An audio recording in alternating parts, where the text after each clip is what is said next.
नमस्कार। कथा की श्रेणी में, कहानी की श्रेणी में जो अगली कड़ी जो मैं लेकर के आप लोगों के सामने आया हूँ, इस कहानी का नाम है जीत। कहानी शुरू करता हूँ।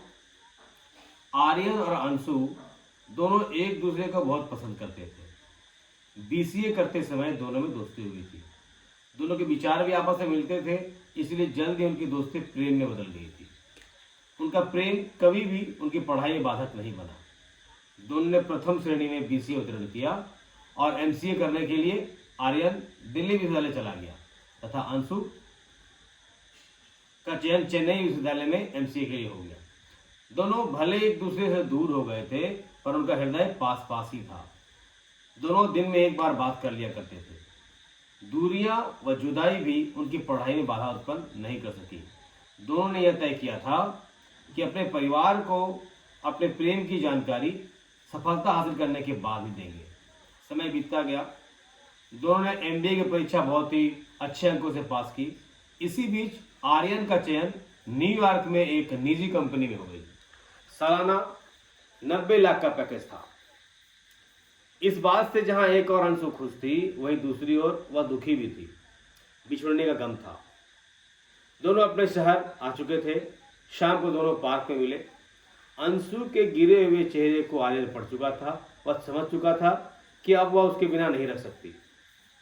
आर्यन ने कहा कि कल मैं अपनी माँ के साथ तुम्हारे घर आऊँगा। आर्यन के घर में उसकी माँ के अलावा और कोई न था। पिता फौज में थे जो शहीद हो गए थे।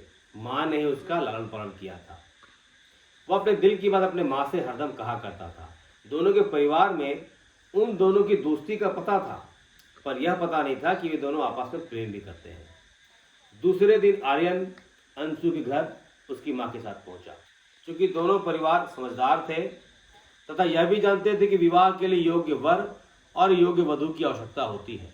बड़े शहरों में जात पात गौण हो रहे हैं इन दिनों। सहमति के बाद दोनों की शादी कर दी गई। बिना दहेज की शादी हुई थी। वर पक्ष ने वधू को सजा दिया था और वधू पक्ष ने वर को सजा दिया था। आदर्श विवाह संपन्न हुई। आर्यन न्यूयॉर्क चला गया। अगले वर्ष वह आया तो अंशु व मां को भी साथ ले गया। दोनों का सफल जीवन प्रारंभ हुआ। घर में बस एक बच्चे की कमी थी।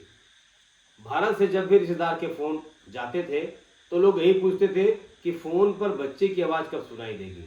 यह सुन परिवार की खुशियां उड़ जाया करती थी। समय बहुत बलवान होता है, इसके आगे किसी के नहीं चलती। समय बीतता गया। प्रतीक्षा में सभी थे। एक रात अंशु के पेट में दर्द हुआ। रात में चिकित्सक के पास ले जाया गया। मां घर में परेशान थी। सुबह जब आर्यन घर आया तो मां को बताया अल्ट्रासाउंड किया गया है। दोपहर तक सब पता चल जाएगा कि अंशु को क्या दिक्कत है। मां सोचती थी कि बिना उल्टी की शिकायत कभी भी कोई गर्भवती नहीं हुई है। यह उसका अपना अनुभव था। फिर भी खुद को सांत्वना देते हुए मन ही मन में कह रही थी, जमाना बदल रहा है, पता नहीं इसमें कुछ और बदलाव हुआ हो।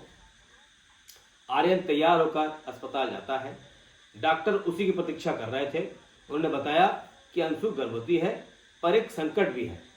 गर्भवती की बात सुनकर आर्यन खुश तो हुआ, पर संकट वाली बात से उसकी उत्सुकता को बढ़ा दिया। ओह, क्या बात है। उसने जल्दी से कहा, क्या बात है डॉक्टर साहब, बताइए।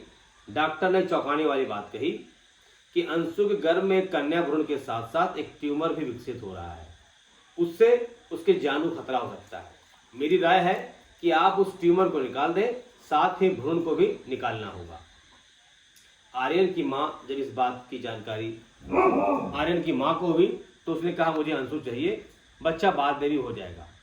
इस विषय पर जब अंशु से पूछा गया तो उसने सीधे तौर पर कह दिया कि मैं ऑपरेशन नहीं करवाऊंगी, मैं बच्ची को जन्म दूंगी।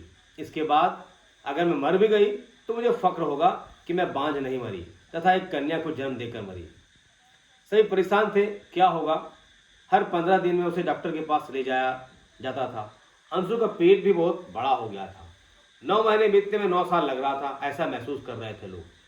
आज डॉक्टरों ने कहा कि अंशु का ऑपरेशन कर बच्चा निकालूंगा। ट्यूमर भी बहुत बड़ा हो गया है तथा बच्ची भी स्वस्थ है। 7 डॉक्टरों की टीम थे उसके ऑपरेशन के लिए। आर्यन अपने दोस्तों के साथ पहुंच गया था। न जाने कब क्या जरूरत पड़ जाए।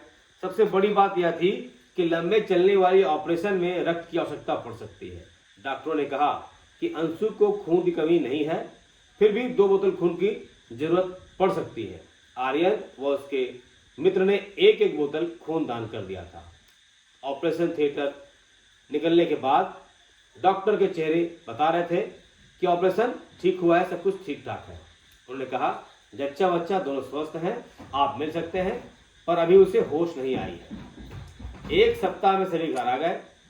वर्षों से जो घर एक बच्चे के लिए परेशान था, वह बच्चे की किलकारियां सुनाई पड़ने लगी। भारत में सबको यह खबर दी गई, सभी बहुत प्रसन्न थे, पर यह खुशी क्षणिक थी। पेट में जो ट्यूमर निकला था वह टेस्ट के लिए जब गया तो रिपोर्ट आई कि अंशु कैंसर से पीड़ित है। अभी 9 महीने के तनाव से मुक्ति भी नहीं मिली थी कि सबों के चेहरे पे फिर से दुख दिखाई पड़ने लगे। डॉक्टरों ने कहा कि अभी कैंसर दूसरे स्टेज में प्रवेश किया है, हम अंशु को यमराज के दरवाजे से लौटा सकते हैं।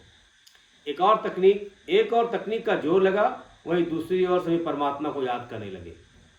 अंशु कभी भी अपने मन को छोटा नहीं करती, हमेशा अपने मनोबल को मजबूती प्रदान करती थी। विज्ञान, आत्मबल और दुआ ने रंग लाई। 1 वर्ष के बाद डॉक्टर ने कहा अब अंशु कैंसर से मुक्त है। बस दुख की बात यह है कि अभी कभी मां नहीं बन पाएगी। उसका गर्भ अब निष्क्रिय हो गया है। भविष्य में अगर गर्भ संबंधित कोई परेशानी होती है तो उसे निकाल देना पड़ेगा। अंशु की यह दूसरी जन्म थी। मां और बेटी 1 वर्ष के हो गए थे। छठ के त्योहार में सभी भारत आए छुट्टियां मनाने के लिए। जिंदगी की जंग माता और पुत्र ने जीत ली थी तथा आगे की चुनौतियों के लिए खुद को मजबूत कर रहे थे। धन्यवाद।